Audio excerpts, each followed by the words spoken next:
Welcome to accounts classes. In this video I will discuss with you meaning of financial statements with adjustments. Okay, let's start. ये जो है meaning है financial statements का, जो कि आज हम लोग जो है देखने वाले हैं, यही मीनिंग है. ओके, तो चलिए मीनिंग देखते हैं कि फाइनेंशियल स्टेटमेंट्स जो है वो क्या होता है. इसका meaning: in order to ascertain the true profit or loss of the business for a particular year, it is necessary that all expenses and incomes relating to that year are taken into consideration. Okay, इसका meaning जानते हैं कि क्या होता है. कि किसी विशेष वर्ष के लिए जो है व्यवसाय के वास्तविक लाभ और हानि का पता लगाने के लिए उस वर्ष से संबंधित रिलेटिंग टू दैट ईयर, उस वर्ष से संबंधित सभी खर्चे और इनकम को जो है ध्यान में रखा जाए. Okay, taken into consideration. ये आ रहा है समझ में. इसका मतलब ये बोला जा रहा है कि इसका मतलब है कि किसी विशेष वर्ष, मतलब कोई विशेष वर्ष जो स्पेशल ईयर के बारे में बात हो रहा है, कि किसी विशेष ईयर के लिए क्या चीज़ लेना है यहाँ. तो किसी विशेष ईयर के लिए जो है व्यवसाय के बारे में बात हो रहा है. व्यवसाय के वास्तविक प्रॉफिट और लॉस, व्यवसाय का जो रियल का जो उसका लाभ और हानि, जो पूंजी लगाया गया है बिजनेस में, उसमें उसको ट्रू मतलब जो वास्तविक जो लाभ और हानि होता है उसी के बारे में बात हो रहा है.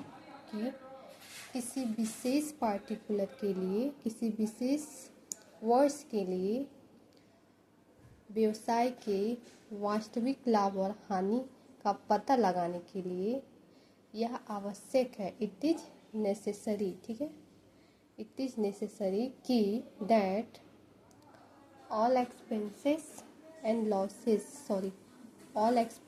And incomes relating to that year, उस वर्ष से संबंधित.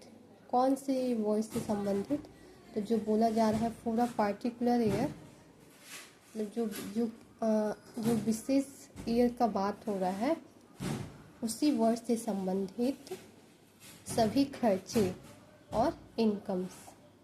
सभी खर्चे और इनकम्स मतलब उस साल जो सारा खर्चा हुआ, जो इनकम हुआ, उसी से संबंधित कंसिडरेशन को जो है ध्यान में रखा जाए कि कितना जो है एक्सपेंस हुआ है, किस किस चीज़ में एक्सपेंस हुआ है और किस किस चीज़ में कितना इनकम हुआ है, उसी चीज़ को जो है ध्यान में रखा जाए.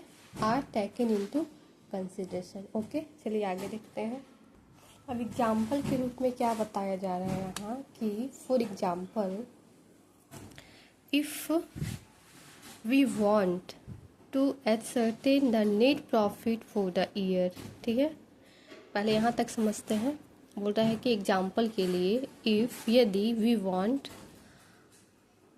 मतलब हम लोग चाहते हैं पता लगाना. किस चीज़ का पता लगाना? तो द नेट प्रॉफिट. किस चीज़ का पता? नेट प्रॉफिट का. नेट प्रॉफिट मतलब लाभ, हम लोग को कितना लाभ हुआ उस चीज़ का. कब, किस लिए? तो for the year.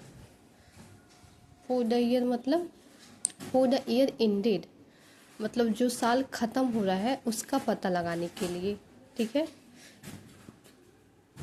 If we want to ascertain the net profit for the year ended on 31 March. ठीक है, कौन सा नेट प्रॉफिट मतलब कौन से साल का नेट प्रॉफिट जो ख़त्म होने वाला है. बताया, लिखा गया है ना कि to ascertain the net profit for the year ended, जो साल जो ख़त्म हो रहा है उसके बारे में ऑन 31 मार्च. ठीक है, कौन सा साल ख़त्म हो रहा है? जो 31 मार्च मतलब जो फाइनेंशियल ईयर ख़त्म होता है उसी समय जो है नेट प्रॉफिट का पता लगाने के लिए. And rent for the month of March और कौन से मंथ का रेंट पता करने के लिए, तो मार्च मंथ का, जो मार्च महीना होता है उसका रेंट का जो है पता लगाने के लिए हैज़ नॉट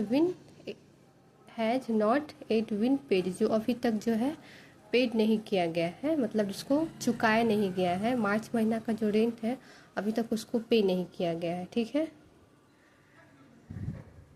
इसका पूरा मतलब हुआ कि if we want to ascertain the net profit for the year ended on 31st March and rent for the month of March has not yet been paid, मतलब जो मार्च महीना का जो रेंट है उसको अभी तक चुकाया नहीं गया है, उसको अभी तक पे नहीं किया गया है, उसी का जो नेट प्रॉफिट है उसी के पता लगाने के लिए जो है जो बिजनेसमैन है वो चाह रहा है कि उसका पता लगाए कि उसको कितना का जो है नेट प्रॉफिट हुआ फाइनेंशियल ईयर ख़त्म होने तक, उसका जो है नेट प्रॉफिट कितने का हुआ, उसका रेंट जो है वो पे करने पर।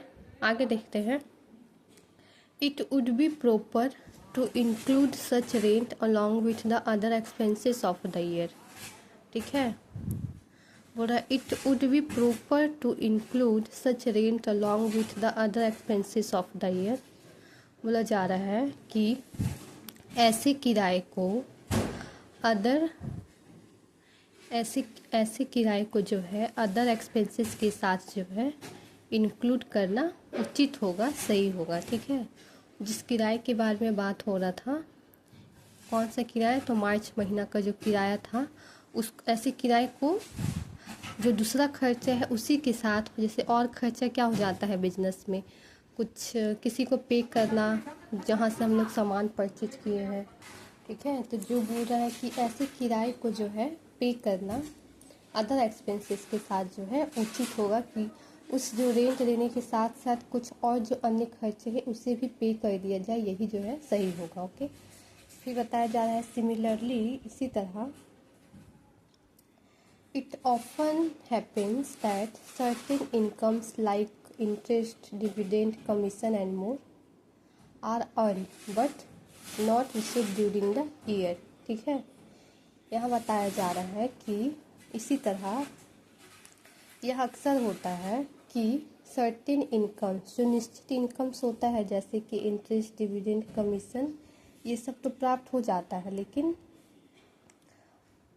But not receive during the year, प्राप्त होता है लेकिन लेट में होता है। वही बोल रहा है कि not receive during the year, साल के दौरान जो है वो प्राप्त नहीं हो पाता है, थोड़ा लेट में ही जो है वो प्राप्त हो जाता है, जैसे कि इंटरेस्ट, डिविडेंड, कमीशन, ये सारा इनकम्स जो है सर्टेन इनकम्स के बारे में जो है बात हो रहा है। ओके, तो यही था कुछ मीनिंग ये फाइनेंशियल स्टेटमेंट्स का।